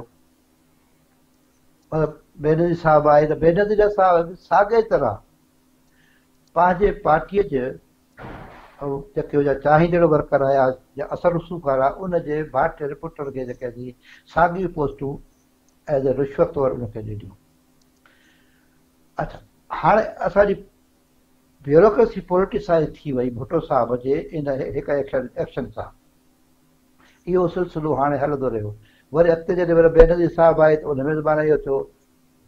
अच्छा अच्छा, छा थिए त असां हाणे सिर्फ़ु सिंध लाइ था ॻाल्हायूं। उन खां पोइ जाम सादिक जो ज़माना, उन बि इहे शुरू कया पंहिंजा। उन जेको आहे पंहिंजे पार्टीअ जे हिसाब सां न, पर उन जे माण्हुनि खे पाण खे आणोसि, छाकाणि हुन अकेलो माण्हू हुयो त कंहिंखे मुख़्तलिफ़ माण्हुनि खे हलंदो उनखे या एज़ ए रिश्वत तौरु खे कंहिंखे असिस्टेंट कमिश्नर, कंहिंखे जेको आहे सो ETO, कंहिंखे फुड DFC, कंहिंखे टाउन ऑफिसर, इहे उनखे कंदा विया, डायरेक्ट ॾींदा विया। वरी बेनज़ीर साहिब जो ॿीहर दौरु आहे त उन में बि साॻियो सिलसिलो रहियो। वरी मुशरफ पीरियड खे छॾो, उन खां बाद वरी जेको हीउ मौजूदु 11-12 साल जेको पीरियड वरी बि आयो। इन में स्पेशली सिंध में छा थियो, उन में बि जेको छाकाणि इहो गई लूप होल हुयो, असां निकिल हुयो। हिन दौरु जेको हाणे हीअ हले पियो मौजूदा दौरु, गुज़िरियल 2008 खां उहे अॼु ताईं, इन में कंहिं पार्टी कंसिडरेशन सां कंहिं कोन रखियो वियो। हिकु त पंहिंजे ज़ात वारनि खे रखियो वियो, ठीकु आहे, ऐं ॿियो वरी उहो जंहिं पैसा ॾिना। सिंध पुलिस कमीशन जो रोल टोटल ज़ीरो। पोइ तव्हां ॿुधंदा हूंदो, अख़बार में पढ़ंदा हूंदो, भई हिकिड़ी भाई आहे सिंध अर्बन कोटा, ॿी आहे सिंध रूरल, टी आहे सोलंगी कोटा। सो इहा हिकिड़ी मशहूरु हिकु ॻाल्हि हुई। तंहिंजे करे हुन तक जो चिट विधी ऐं हुनखे ॾींदा वेंदा। पोइ सिर्फ़ु इहो सिर्फ़ु उहो सही न, पर हेठि नंढियूं नंढियूं ॿियूं सभु पोस्टूं त ईअं हलंदो रहियो। हाणे तक़रीबन असां ब्यूरोक्रेसी खे ओवरव्यू करियासीं त ब्यूरोक्रेसी में ॿ जेके स्ट्रीम्स रहियूं। हिकिड़ो जेको हाणे छा आहे, अॻिले क्वेश्चन ते वञूं। माना उहो आहे त ब्यूरोक्रेसी में जेको मुसलसिल जेका हीअ इरोजन थी न, जेका डिटोरेशन थी, उहा इन करे थी त जेको आहे सो हीअ जेको ड्यू प्रोसेस हूंदो आहे एग्ज़ामिनेशन जो, सिविल सर्विस जा 2 एग्ज़ाम थींदा आहिनि। हिकिड़ो फेडरल गवर्नमेंट में थींदो आहे जेके CSS चयो थो वञे उर्फ़िया में, ऐं ॿियो जेको आहे सो प्रोविंशियल लेवल ते जेके PCS सॾियो थो वञे, उन खे बाईपास करे हुननि डायरेक्ट पॉलिटिकल बेसिस जेके भर्तियूं कयूं, उहे बि की पोज़ीशन्स हुयूं, जीअं माना असिस्टेंट कमिश्नर आहे या DSPs आहिनि। उहे जॾहिं हाणे मथे पहुता त पोइ हुननि जॾहिं कमु कनि थियो त हू उन्हनि माण्हुनि खे ई जेको आहे सो मोबिलाइज़ कनि पिया जिन्हनि जूं भर्तियूं करायूं, जेके मोस्टली पॉलिटिकल पैटर्न जे थ्रू आया। हाणे मां जेको तव्हांखे सॼो हिकिड़ो ओवरव्यू त निकिरी आयो आहे। हाणे मां तव्हांखे जेको आहे सो वठी थो वञा 2 अलॻि फेज़िस में। हिकिड़ो उहो ब्यूरोक्रेसी जो दौरु हुयो जंहिंमें उहे ब्यूरोक्रेट्स तमामु पाण खे हिकिड़ो लॉर्ड मास्टर सम्झंदा हुया, जंहिंखे असां डिस्कस कयोसीं, जेको 1 यूनिट ताईं ईअं हुयो ॿियो फेज़ हुयो जेको पुट्टो साहिब जे रिफॉर्म्स खां आयो, ऐं टियों हिन वक़्तु जेको मौजूदु मुरवज ब्यूरोक्रेसी आहे। जेकॾहिं तव्हां हिन टिनी शयुनि खे गॾु हलायो त अॻु में जेका सिस्टम में एफिशिएंसी हुई ऐं ब्यूरोक्रेट्स जो हिकिड़ो औरा जेको ठहंदो हो, पर्सनली ठहंदी, उहा अॻे वारी ठीकु हुई या न हुई, या हीअ जेके हिन वक़्तु जेको मुरवज कमु हले थो उहो ठीकु आहे। इन ते ओवरऑल तव्हां तबसरो कयो, छो तव्हां ऐं असां उन्हनि माना ब्यूरोक्रेट्स मां आहियूं जिन असां सीनियर सां बि गॾु कमु कयोसीं, जेके नाले वारा हुया। जीअं मां तव्हांजी ॻाल्हि कयां, डिस्ट्रिक्ट मैनेजमेंट में बस जेको आहे बहरहाल हाणे तव्हां हिनखे हैंडल करे वठिजो, मां तव्हांखे क्वेश्चन ॾियां थो। जी साईं। हाँ, ॻाल्हि इहा आहे त गवर्नमेंट ऐं सरकारी ऑफिसर उन में हिकिड़ो रिश्तो हूंदो आहे, रिश्तो हूंदो आहे भव जो। सरकारी अफ़सर खे हमेशह गवर्नमेंट खां इहो भव हूंदो आहे त मुंहिंजे ख़िलाफ़ को शिकायत न करे, ठीकु। त जेका ऐं ॿियो जेको हूंदो आहे रिश्तो हूंदो आहे उहो कुशन हूंदो आहे पब्लिक लाइ। डिस्ट्रिक्ट मैजिस्ट्रेट जो जेको आहे DC जेको हूंदो आहे उहो पाण ते बार कंदो आहे, पर उहो बार जेको आहे हेठि पब्लिक ते जेको आहे न मोकिलींदो आहे, उहो न कुशन हूंदो आहे। जॾहिं हिकिड़ो डिप्टी कमिश्नर या जेको बि अफसर असिस्टेंट जो कमिश्नर जेको थियो, अपॉइंट थियो, कंहिंजो चइजो MP जो पुटु आहे, जागीरदार जेको आहे जंहिंजो असर रसूख़ आहे, उनजो भाइटियो आहे, ॾोहिटो आहे, बुलेट आहे। हाणे उहो जेको भव वारो जेको रिश्तो हो उहो ख़तमु थी वियो। हाणे गवर्नमेंट ऐं उहे ऑफिसर जेके सिफारिश मेरिट खां बग़ैर आया, कंहिं प्रोसेस खां थ्रू न आया, ठीकु आहे, जेके प्रोसेस खां थ्रू आया उहे अची हुन सां हिकु थी विया। हाणे हुनजो जो गवर्नमेंट ऐं उन्हनि ऑफिसर हिकिड़ो फैमिली अफेयर थी वियो। हाणे उहो हुनजो न आहे त जेको गवर्नमेंट ऑफिसर या सरकार जो न आहे, हुनजो हिकिड़ी ॻाल्हि थी वई। त हाणे हुनजे लाइ हिकिड़ी ॻाल्हि थी त हुन लाइ जेको आहे को भव भवल वारी ॻाल्हि कान रही। ऐं पोइ इहो रिज़ल्ट इहो हूंदो त उहे नानी खाइण नानी ठाहिण वारी ॾोहिटा खाइण वारा, हिकिड़े घर जो हिकिड़ो पॉलिसी ठाहींदा, ऐं उहा ई हाणे पॉलिसी ठाहींदी आहे गवर्नमेंट जेका बि हूंदी आहे, इम्प्लीमेंट कंदी आहे ब्यूरोक्रेसी। गवर्नमेंट जो कमु आहे पॉलिसी ठाहे ॾियणो गवर्नमेंट, ऐं उनखे इम्प्लीमेंट कराइणो कमु हूंदो आहे ब्यूरोक्रेसी जो। ऐं उन में बेरियाथ हुनखे करिणो हूंदो आहे, पोइ चाहे उहो ग़रीब आहे ग़रीब आहे केरु आहे, हुनखे हलणो आहे एज पर एक्ट पर बुक। पर जॾहिं ही आया असांजा दोस्त जेके बग़ैर कंहिं मेरिट जे, त उन्हनि जे लाइ इहा शइ कान हुई, छो त उहो हुनजो जेको असुलु जेको मक़सदु हो उहो पंहिंजे फैमिली सिस्टम खे मज़बूत करणो हुयो, वॾेरे खे पंहिंजे फैमिली सिस्टम मज़बूत करणो, तंहिंजे करे हुननि उन ॻाल्हि खे कयो। हाणे ब्यूरोक्रेसी जेका आहे, जेके गुज़िरियल 30 साल में जेके ईंदा रहिया, हाणे हुनजो इम्पैक्ट आहिस्ते आहिस्ते हाणे उरूज ते आहे। 90s खां पोइ हुनजो उजूर थिया, छो त उहे डिसीजन मेकर में थिया। 90s ताईं उहे डिसीजन मेकर में न हुया, तंहिंजे करे हुनजो एतिरो इम्पैक्ट कोन हुयो। हाणे हुनजो इम्पैक्ट भरमला ज़ाहिर आहे ऐं सभु को ॾिसे थो छा थिए पियो छा न पियो थिए, जंहिं ते हाणे मां कहिड़ी जेको आहे ज़ुबान खोलिया छा नथो थिए पियो।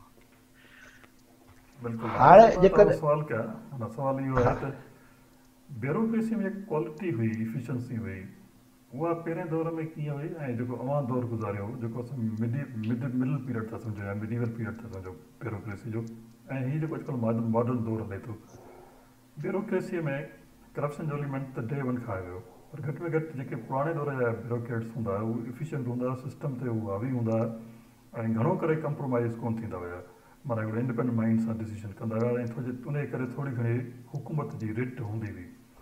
अवां जे दौर में बि जेको अवां दौर ॾिठो, उन में बि घटि में घटि हिकिड़ो भउ वारो एलिमेंट हूंदो हो, माना हिकिड़े आम माण्हू खे मिलंदी। पर हिन वक़्तु त बिल्कुलु ईअं आहे त जेसीं ताईं हू सियासतदान कुझु कोन चवनि या आशीर्वाद न हुजे, या जेको आहे विच में जेको आहे जेसिताईं करप्शन जो एलिमेंट कोन थो हुजे, त को हिकिड़ो कमु कोन थो थिए। त हीअ जेका सिविल सर्विसिस आहे उहा बेसिकली अवाम खे रिलीफ ॾियण लाइ, हुनजा मसइला हल करण लाइ हूंदी आहे, पर इनफैक्ट हू एतिरा हर्डल्स क्रिएट था कनि त माण्हुनि खे को रिलीफ कोन थो मिले, हुनजा मसइला उहे कंपाउंड था थियनि। अवां जी नज़र में इहे सिविल सर्विसिस क्वालिटेटिवली करप्शन जे बाद में था अचनि, पर क्वालिटेटिवली केतिरो जेको आहे 32 सालनि में ख़तमु थी आहे, जेका डिटरेट थी आहे ऐं जेको आहे ख़राबु थी आहे। जी साईं। असांजी सिविल सर्विस उन ॾींहं खां जेको आहे सो डिटरेट शुरू थी आहे जंहिं जेका सियासतदान पंहिंजे औलाद खे पंहिंजे घर जे भातीअ खे सर्विस में इंडक्ट करायो।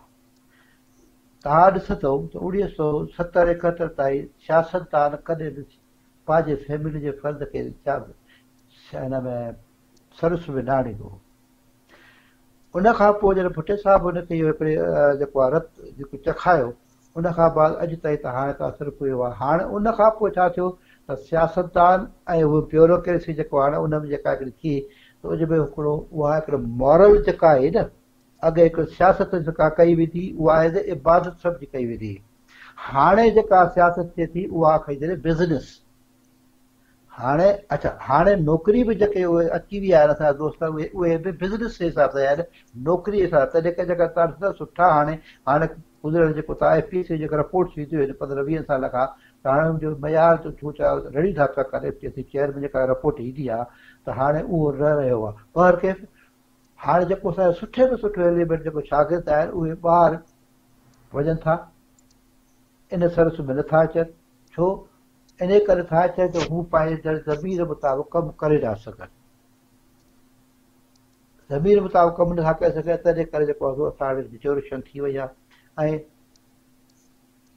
जेका सर्विस जो हिकिड़ा इज़त हूंदी आहे, हिकिड़ो मयार हूंदो आहे, उहो हाणे टोटली जेको आहे न सफ़ा ख़तमु थी वियो। हाणे सिर्फ़ु हिकिड़ी उहा आहे त हाणे रुॻो पैसे जे पुठियां आहिनि ऐं बाक़ी ॿियो कुझु कोन अथनि। जेका सर्विसिस आहे उनजी क्वालिटी क्वांटिटी सॼी ख़राबु थी आहे। माना उन में जेको धराणूं आयूं आहिनि उन जेको ख़राबु थी आहे, ख़राबु थी आहे। जंहिंजूं सियासतदान पंहिंजा पट भाटिया ऐं अचूं था सिविल सर्विस ते, पोइ ईंदासीं रिफॉर्म्स ते। त सिविल सर्विस जेका आहे न असांजी जेका हीअ हुई उहा बेसिकली इंडियन सिविल सर्विसिस जो उहा ट्रांसफर थी। सिविल सर्विस जेको बुनियादी कॉन्सेप्ट आहे उहो अंग्रेज़नि में बि आहे, किताबनि में आहे, त हीअ जेका न्यूट्रल सर्विसिस हूंदी ऐं जेको सिस्टम आहे उनजी कंटिन्यूटी लाइ कमु कंदी। माना हिकिड़ो परमानेंट टीयर ऑफ गवर्नमेंट आहे जेको हमेशह रहंदो ऐं सिस्टम खे इंस्टीट्यूशन खे सेफ गार्ड कंदो। हाणे इहो आहे उनजो जेको आहे सो बुनियादी कॉन्सेप्ट, ठीकु आहे। ऐं ॿियो जेको आहे गवर्नमेंट जेका स्टेट आहे या स्टेट जे ऑर्गन्स खे रन कंदी, गवर्नमेंट त ईंदी हली वेंदी, उहो इहा परमानेंट बादी। हाणे इन सेंस में इहा सिविल सर्विसिस कमु करे पई या न पई करे, या उहो जेको सेंस ई ख़तमु थी आहे। ऐं ॿियो हिकिड़ो गॾो सवाल थो कयां, इन ॿिन्ही सवालनि गॾु कजो। इहा जेका पॉलिटिकल इंटरवेंस थी, इंटरवेंशन थी ब्यूरोक्रेसी में, इहा कॾहिं खां शुरू थी ऐं हिन वक़्तु हुनजो क्वांटम छा आहे, हिन वक़्तु केतिरी पीक ते पहुची चुकी आहे, ऐं हाणे कीअं जेको सिस्टम हले थो, ऐं रिट ऑफ गवर्नमेंट आहे या न आहे। माण्हू सम्झनि था का स्टेट आहे जेका हुनजी पर्सन खे प्रॉपर्टी सेफर्ड कंदी। जी साईं जामल साहिबु। साईं हाणे ॻाल्हि आहे जेका पॉलिटिकल जेका इंटरफेरेंस शुरू थी 1971 खां पोइ उरूज ते शुरू थी ऐं हाणे त तमामु उरूज बसि। ऐं पोइ जेको आहे 80s वारे पीरियड में जेको आहे बेनज़ीर साहिब जे दौर में शुरू थी वई, हेॾो जेको हलंदी रही आहे। इहो हिकिड़ो सुस्तो जेको आहे हिकिड़ो स्टाफ न थियो आहे ऐं डे बाय डे वधंदो थो वञे। हीअंर त जेको इहो आहे जेकॾहिं कंहिंजो आहे, कंहिंजो लाइन लेंथ में आहे त उहो ई ऑफिसर हुन डिस्ट्रिक्ट में वेंदो। हाणे ॿुधाए जेको हिकिड़ो डिप्टी कमिश्नर जेको हिकिड़ो माण्हू वठी वेंदो, हिकिड़ो MP, त उहो डिप्टी छा कंदो या उते SP उहो छा कंदो? उहो त उहो ई कंदो जेको हुनखे चवंदा मालिक। जेसिताईं हू हुन में राज़ी तेसिताईं हू रहंदो। तंहिं करे हू हुनजो हिकिड़े क़िस्म जो कमदार आहे। हाणे उहो DC या SP उहो न रहियो आहे जेको हिकिड़ो पंहिंजी जेकॾहिं मतिलबु त हिकिड़ो ऑनेस्टी सां या पंहिंजे ईमानदारी सां कमु करे सघे। उहो इन करे थो कमु करे सघे छाकाणि हू हिकिड़ो कंप्रोमाइज़ थी उते अचे थो। जॾहिं हिकिड़े MP ते वञे थो, उहो हुनखे पोस्ट कराए थो, त जेको हिकिड़ो पॉलिटिकल हिकिड़ो माण्हू जेको जंहिं इलाइक़े में आहे त उन जा मुखालिफ़त बि त हूंदा आहिनि न। त उहो हमेशह हुनजी कोशिशि इहा आहे त पंहिंजे DC SP थ्रू ऐसे जे थ्रू हुनखे जेको मुखालिफ़ कुझु जी कोशिशि कंदो आहे ऐं उहे हुनजा बाक़ाइदे इहे उन इंस्ट्रूमेंट थी उन कमु कंदा आहिनि। ऐं जंहिंजे करे जेको आहे सो ब्यूरोक्रेसीअ खे जेको आहे न कंडेम कयो वञे थो। साईं हिकिड़ो सुवालु आहे जेको मूं कल्ह बि दोस्त सां रेज़ कयो। उमूमन इहा ॻाल्हि थी वेंदी आहे त माना असां वटि जेका सियासतदान आहिनि उहे करप्ट आहिनि, पोइ उन्हनि सही सिस्टम खे करप्ट कयो आहे, हुन में ब्यूरोक्रेट्स खे बि उन्हनि करप्ट कयो आहे ऐं जेको आहे माण्हुनि खे बि। वरी गॾो गॾु इहो बि सुवालु ईंदो आहे त असल में असांजी सिविल सर्विसिस जेका आहे ब्यूरोक्रेट्स उहे करप्ट आहिनि, उहे सियासतदाननि खे बि लाइन ते आणीनि था। ऐं गॾो गॾु हिकिड़ो ॿियो बि सुवालु थींदो आहे त असल में असांजो सॼो मुआशिरो करप्ट थी चुको आहे। उहो जेसिताईं लेन देन कोन थो करे, ॿिन नंबरी कोन थो करे, शॉर्टकट कोन थो हणे, तेसीं हुनजो कमु कोन थो थिए। अवां जी नज़र में ॻाल्हि किथे आहे, मसइलो फाथल किथे आहे, मसइले जो बुनियादु किथे आहे, जड़ किथे आहे? हाणे मां हिकिड़ो तव्हां खां सुवालु पुछां, आया अवाम जे वोट ते सियासतदान थी पावर में ईंदो आहे या ब्यूरोक्रेट? सियासतदान ज़ाहिर ॻाल्हि आहे। ठीकु, सियासतदान छो ईंदो आहे? सियासतदान महिननि वठी ईंदो आहे, इन वाइदो करे ईंदो आहे त मां तव्हांजे लाइ सहूलियतूं पैदा कंदुसि। ईअं सहूलियतूं पैदा कर, हाणे उहो कमु आहे सियासतदान जो। सियासतदान जो कमु आहे पॉलिसियूं ठाहे जहिड़ो ब्यूरोक्रेट खे इम्प्लीमेंट करण लाइ। जेकॾहिं हिकिड़ो सियासतदान सिंसियर आहे पंहिंजे वोटर सां, त सुवाल ई पैदा कोन थो थिए जो ब्यूरोक्रेट हुनखे अॻे पहुची सघे थो। इहो रुॻो ॻाल्हि आहे। ब्यूरोक्रेट केतिरो बि जेको आहे सो जेको चइजे न ख़राबु तरीन छो न हुजे, पर जेकर सियासतदान उन ट्रेन ते न ईंदो नी त सुवाल ई पैदा कोन थो थिए ब्यूरोक्रेट सिक्योरिटी। त मां इन जो असां as a society as a whole असांजो करेक्टर ख़तमु थी वियो आहे, चाहे उहो सियासतदान आहे, चाहे ब्यूरोक्रेट आहे, चाहे असांजो अवाम आहे। असां सभिनी वटि जेका रहियो आहे, लेकिन हर मसइले जी जड़ जेका आहे उहो सियासत आहे, ऐं मसइले खे हल बि सियासत आहे। सियासतदान ई जेको आहे सो मसइले पैदा बि कंदो आहे ऐं मसइले खे हल करण जी इन स्टेटमेंट में तव्हां ईअं त नथा चओ त हीअ ब्यूरोक्रेट सिर्फ़ु सियासतदाननि में ख़राबी आहे, असांजा सभु ब्यूरोक्रेट पासा आहिनि, पर हीअ मुंहिंजे ख्याल में इहे हैंड एंड ग्लोव्स आहिनि। मां कॾहिं थी न को ब्यूरोक्रेट जेको आहे शरीफ़ आहे, मां नथो हुनखे जेको आहे चवां त हीअ जेको आहे न, मां तव्हांजो कंहिंजो वधीक कंट्रीब्यूशन मां उहा ॻाल्हि कई, शामिल आहिनि ॿई, लेकिन ब्यूरोक्रेट केतिरो बि हुजे न सियासतदान जे हेठों आहे। सिर्फ़ु भुट्टे साहिब जॾहिं जो कॉन्स्टिट्यूशन जेको न गारंटी खई त हिन माना मैसेज छा आयो, ख़बरदार जेका असां सां तव्हां हलंदव त अॻिते हलंदव। ॿियो छा आहे त हिन वक़्तु जेका जेतिरियूं पोस्टूं आहे उनखां हाणे तव्हां कुझु ॾींहं अॻिते जेको अरसो जेके असां जेके कमीशन जे में थियूं आहिनि हिते प्रोजेक्ट्स में, त 100 150 जेको आहे हाणे तव्हां असिस्टेंट खे खणंदव, हाणे त पोस्टूं एतिरियूं आहिनि, ज़ाहिर आहे हिन जो मतिलबु छा आहे? जॾहिं घणो कमोडिटी जॾहिं घणी हूंदी त छा थींदो? पोइ जेको रेट हाणे हुन में वधीक मां कुझु कोन ॿुधायां, बर के असांखे असीं जेको आहे न त को ब्यूरोक्रेट शरीफ़ आहे न, ब्यूरोक्रेट बि उन सां बराबरि जो शरीक आहे, लेकिन घणी ज़िम्मेवारी जेका आहे न सियासतदान हाकिम जेको आहे उहो गवर्नमेंट जेका आहे उहो हाकिम आहे। गवर्नमेंट जी जेका जवाबदारी आहे पंहिंजे अवाम जो तहफ़ुज़ करणु, उन लाइ रोज़गार जो सहूलियतूं पैदा करणु, उनजे माल ऐं जान जी हिफ़ाज़त करणु, इहा गवर्नमेंट जी रिस्पॉन्सिबिलिटी आहे। ठीकु आहे, ऐं उनजी रिस्पॉन्सिबिलिटी खे कंहिंजे थ्रू करणु आहे, उहो ब्यूरोक्रेट जे थ्रू करणो आहे। ठीकु आहे। हाणे मुंहिंजो हीउ सुवालु जेको आहे न, आख़िरी सुवालु हूंदो, अवां पाण इहा ॻाल्हि निशानदेही करे ॿुधाई त सभु मसइला सियासी हूंदा आहिनि ऐं हल बि सियासत में हूंदो आहे इलेक्शन जो। हाणे जीअं त असां इहा पॉलिटिकल पार्टी ठाही आहे, उनजी जेके मर्कज़ी बॉडी आहे उनजो अवां बि हिसो आहियो, ऐं जेका असांजी टास्क फोर्स आहिनि रिफॉर्म आहिनि सिविल सर्विसिस, उनजा तव्हां चेयरमैन बि आहियो। हाणे असांखे असांजे ॿुधंदड़नि खे सम्झायो त असांजी पार्टी सिविल सर्विसिस खे कीअं रिफॉर्म कंदी। मां सिर्फ़ु 2-3 क्लू तव्हां ॾे मोकिलियां थो, वधीक तव्हां हिनखे एक्सप्लेन कयो त बुनियादी तौर ते recruitment, training, placement, security of tenure, जेके मुंहिंजे बुनियादी ॻाल्हियूं आहिनि उन्हनि ते तव्हां ॿुधायो त पोइ असां हिन सेशन जो इख़्तिताम कयूं। जी साईं साहब। सभ खां पहिरियां त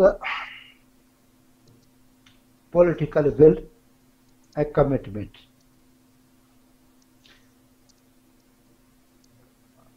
जंहिं वक़्तु इहे ॿई शयूं हूंदियूं त पोइ ज़ाहिर आहे तव्हां सिस्टम खे बि इम्प्रूव करण जे लाइ दिलि वजाइण सां कोशिशि कंदो। जे तव्हां दिलि वजाइण सां कोशिशि कंदो त तव्हां जेको अपॉइंटमेंट जो सिलसिलो जेको आहे न उहो मेरिट ते ईंदो।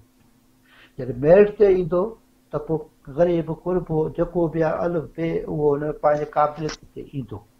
जॾहिं हू पंहिंजे क़ाबिलियत ते ईंदो त हू पंहिंजे ईमानदारी ऐं नेक नीयत सां कमु कंदो, कंहिंजे ॻेझो न हूंदो। ठीकु, उनखां पोइ जॾहिं उनजी अपॉइंटमेंट थिए उनखां पोइ ट्रेनिंग मस्ट आहे। ट्रेनिंग जी तमामु सख़्तु होनी चाहिए थियणु खपे ताकी जेको हू हुनजे ट्रेनिंग जेका आहे असां वटि जेका आहे सिर्फ़ु टे टू टे जे हिसाब सां हुजणु खपे। असां वटि जेका ट्रेनिंग हुजणु खपे जेका अॻिते खे ॾिसी कयूं, जंहिंमें असां पंहिंजे अवाम जे ज़रूरियात खे मदे नज़र रखी ऐं पंहिंजी ट्रेनिंग जा प्रोग्राम ठाहियूं। ठीकु, उन खां पोइ पोस्टिंग जो जेको अचे थो मिलणु उहो जेको आहे टोटल मेरिट ऐं जेको आहे हुनजो खपे टेन्योर पोस्ट। तव्हां फ़र्ज़ु कयो एस चीफ सेक्रेटरी आहे, CM आहे, CM जो जेको कमु इहो आहे भई पंहिंजे पूरी कैबिनेट कंट्रोल रखे। उन खां पोइ चीफ सेक्रेटरी IG ॿिनि खे रुॻो रिस्पॉन्सिबल करे भई मां बि ॾिसो थो चाहियां मूंखे पंहिंजे सूबे में जेको आहे सो अमन अमान अकड़बापुरे ख़तमु करे ऐं जेको आहे हिकिड़ो बहितरीनु निज़ाम खे जेको आहे न एडमिनिस्ट्रेट हलाइण लाइ तव्हांखे मां फ्री एंड थो ॾियां। उनखे टाइम ॾिए, उनखे पंहिंजे बदिशा पंहिंजा डिप्टी कमिश्नर रखणु, पंहिंजा SP पंहिंजे फील्ड जा जेके रखनि या ॿिया महकुमा जेके बि आहिनि, चाहे उहो लोकल गवर्नमेंट आहे चाहे कहिड़ो बि डिपार्टमेंट आहे, उनजो सेक्रेटरीअ खे रिस्पॉन्सिबल कयो वञे। हाणे हिते थिए ईअं थो असां वटि जेको आहे ओवरलैपिंग, मिनिस्टर बि उहो ई कमु करे थो, मिनिस्टर जो PA बि साॻियो जो अथॉरिटी इस्तेमालु करे, सेक्रेटरी डिपार्टमेंट जा उहो बि साॻियो डिपार्टमेंट करे, जेको सेक्शन आहे सॼो कमु आहे उहो बि। हाणे ॻाल्हि आहे हिकिड़ो जेको कमु आहे जंहिंजो उहो हुनखे करणु था इहो कोन था। हाणे इहो जंहिंजो आहे रूल ऑफ बिज़नेस में कमु करणु उहो उनखे करणु ॾिनो वञे, उनखे ॾिनो ऐं उनखे रिस्पॉन्सिबल कयो वञे। त तव्हांखे विदिन 6 मंथ तव्हांखे पाण इन में जेको आहे सो नज़र ईंदी इम्प्रूवमेंट, विज़िबल इम्प्रूवमेंट ईंदी, तव्हांखे ज़ाहिर ईंदो त जेको आहे न वाकई कुझु न कुझु जेको आहे ॾिसण में अचे पई त असांजी हला गवर्नेंस जेका आहे उहा बहितरी लाइ वञे पई। हाणे असां वटि जेको हालत इहा आहे, चाहे एजुकेशन में वञो त हुते सत्यानाश लॻो, हर सिर्फ़ु कहिड़े डिपार्टमेंट नालो खणी कहिड़े जो खणो त उहो हर हिकु डिपार्टमेंट खे रिस्पॉन्सिबल कयो वञे, जेका जहिड़ी पोस्ट आहे उनखे उन रिस्पॉन्सिबल करे। त असां वटि सिस्टम पंहिंजी जाइ ते ठीकु थी वेंदो, अहिड़ी ॻाल्हि कान्हे जो हा टाइम वठंदो, कुझु मुश्किलातूं थींदियूं, ज़रूरु थींदियूं, छाकाणि तमामु घणो इनखे वक़्तु थी वियो आहे, घणनि जूं आदतियूं घणियूं ख़राब थी वियूं आहिनि, उन आदतुनि खे ठीकु करण में ज़रूरु थोरो टाइम ज़रूरु लॻंदो, पर नामुमकिन न आहे ऐं इहो मुमकिन आहे, पर मुश्किलातूं थोरी थोरी थींदियूं ज़रूरु, पर उहे ज़मीनी सुवाल हो त सज़ा ऐं जज़ा जो कानून बि जेको सख़्तु हुजे, माना असांजी पार्टी में इहो हुजणु हूंदो त असां न फ़क़ति जेको आहे सो टेन्योर खे फिक्स कंदासीं, हुनखे फ्रीडम ॾींदासीं ऐं ज़ीरो पॉलिटिकल इंटरफेरेंस हूंदी, पर हुन सां गॾु प्रॉपर मॉनिटरी मैकेनिज़म हूंदो ऐं जेकॾहिं पोइ बि को माण्हू हुन में मुलविस हूंदो करप्शन में, बैड गवर्नेंस में या कर वपरबरी में, उनखे सख़्तु खां सख़्तु ऐं कड़ी खां कड़ी सज़ाऊं मिलंदियूं, माना उन सिस्टम बि हूंदो। सही उहो ई त मां अर्ज़ु कयो न त ॾिस न असां वटि लॉस आहिनि, ठीकु आहे, असां वटि एंटी करप्शन लॉ बि आहे, असां में डिपार्टमेंट जी कार्रवाई करण वारा बि लॉस आहिनि, पर उहे जंहिं अथॉरिटी खे करणा उनखे करणु ॾियो ई कोन था न। मां तॾहिं चयो जॾहिं तव्हां हिकिड़े अकाउंटेबिलिटी बि तॾहिं थींदी न, जेकॾहिं मूंखे हिकिड़ी कोई फर्ज़ु को डिप्टी कमिश्नर आहे, जेकॾहिं उहो पंहिंजे तपेदार खे या उनखे कुझु करे नथो सघे, उन को एक्शन नथो खणी सघे, छा त असुलु ॻाल्हि इहा आहे त उनखे रिस्पॉन्सिबल कयो वञे, उनखे रिस्पॉन्स सां गॾु उहे पंहिंजी एक्टिविटी करणु पाण करे, उनखे कमु करणु ॾिनो वञे त कमु थींदो। बाक़ी हा जेकॾहिं मां जेकॾहिं हुजे हिकिड़ो कंहिं नंढी पोस्ट वारो माण्हू, उनखे जेको आहे मथां हुजे आशीर्वाद, उनखे चइजे यार ख़बरदार इनखे चइजांइ न, हाणे न चइजांइ त पोइ इहा कहिड़ी थी, पोइ त या त न थींदो न, माना इहा डायरेक्ट इंटरफियर थींदो न जंहिं ऑफिसर जो आहे पावर, त उहा ओवरलैपिंग जेका आहे। तव्हांजे इजाज़त सां कलाक जो सेशन थी वियो, अॼु माना वधि में वधि जेको आहे डिघे में घटि सेशन तव्हां सां थियो आहे। मां हिनखे वाइंड अप कंदुमि। पहिरियों सभ खां पहिरियों साईं जुमन साहिबु तव्हांजी महिरबानी, तव्हां पंहिंजे एक्सपीरियंस मां असांखे गाइड कयो। असल में ब्यूरोक्रेसी जेका असां पाण हिन में 30 साल गुज़ारिया आहिनि, हिन सिस्टम में विया आहियूं। शुरू में ब्यूरोक्रेसी कॉलोनियल दौर खां आई ऐं हुनजे ज़हन में इहो त असांखे रूल करिणो आहे, पंहिंजे लॉर्ड मास्टर खे सेटिस्फाई करिणो आहे। ऐं हू कॾहिं बि अवामी तर्ज़ जी का सा ब्यूरोक्रेसी कोन हुई। पोइ उनजे करे तव्हां ॾिठो हूंदो त जीअं शुरू में पाकिस्तान वारा ॾींहं हुया त उन में हिकिड़ो ब्यूरोक्रेट्स सिर्फ़ु पंहिंजो ऐं पंहिंजे जेके आहिनि से ख़ासि माण्हुनि खे फ़ाइदो न, पर तमामु घणो अवामी नुक़सानु थी वियो। ॿियो वरी दौरु हुयो 1 यूनिट वारो, उन में बि मोस्टली जुमन साहब ॿुधायो त ॿाहिरां ऑफिसर ईंदा, उन्हनि जो जेको मोस्टली कंसर्न हूंदो हो सिर्फ़ु पाण खे ऐं पंहिंजे जेके हुन सां कंसर्न माण्हू हूंदा हुनखे फ़ाइदो थींदा हुआ। पोइ वरी हिकिड़ो फेज़ अचे थो पॉलिटिकल इंटरफियरेंस जो, जंहिं ते हुनजी क्वालिटेटिवली शयूं कंप्रोमाइज़ थी थियनि, रिक्रूटमेंट, ट्रेनिंग, प्लेसमेंट, पोइ सॼी इंटरफियरेंस थिए। ऐं आख़िर में इहो ॾिस चए थो त पोइ इहे सभु जेके वॾा स्टेक होल्डर आहिनि, सियासतदान ऐं कामोरा पाण में गॾिजी हिकिड़ो नेक्सस ठाहे ऐं सिर्फ़ु जेको आहे सो जेका पब्लिक मनी आहे उनजी लूट खसूट था कनि, पर आवाम खे फ़ाइदो कोन था ॾियनि। पर हिन सभिनी जो हल इहो आहे, जुमन साहिब जी चवाणी, असांजी चवाणी, त हिन सां पॉलिटिकल रिफॉर्म्स आणजनि। सभ खां पहिरियों जेको पॉलिटिकल इंटरफियरेंस ख़तमु कजे ऐं ब्यूरोक्रेसी एज़ पर रूल्स, जेको रूल इहो थो चए त ब्यूरोक्रेसी हमेशह न्यूट्रल, हिकिड़ी जेको आहे सो इम्पार्शल क़िस्म जी जेका इंस्टीट्यूशन हूंदी, जेका गवर्नमेंट खे हलाईंदी, डिपार्टमेंट्स खे हलाईंदी, स्टेट जी रिट जेको आहे क़ाइमु कंदी। जेसीं ताईं इहे ॻाल्हियूं कोन थींदियूं त मुल्क में न जेको आहे सो स्टेट जी रिट क़ाइमु थींदी, न रूल ऑफ लॉ क़ाइमु थींदो। हाणे इहा असांजी हिकिड़ी सोच आहे, हिन सोच खे अॻिते वधी करे खणी हलूं था। तव्हां इहे असांजो प्रोग्राम ॿुधो, असांखे पंहिंजो फीडबैक ज़रूरु ॾींदा। मोहम्मद जुमन साहिबु तव्हांजी वॾी महिरबानी। इनशाला वरी कंहिं ॿिए प्रोग्राम में तव्हां सां गॾु हूंदासीं। तव्हांजे दोस्तनि जे ॿुधण वारनि सभिनी जी महिरबानी।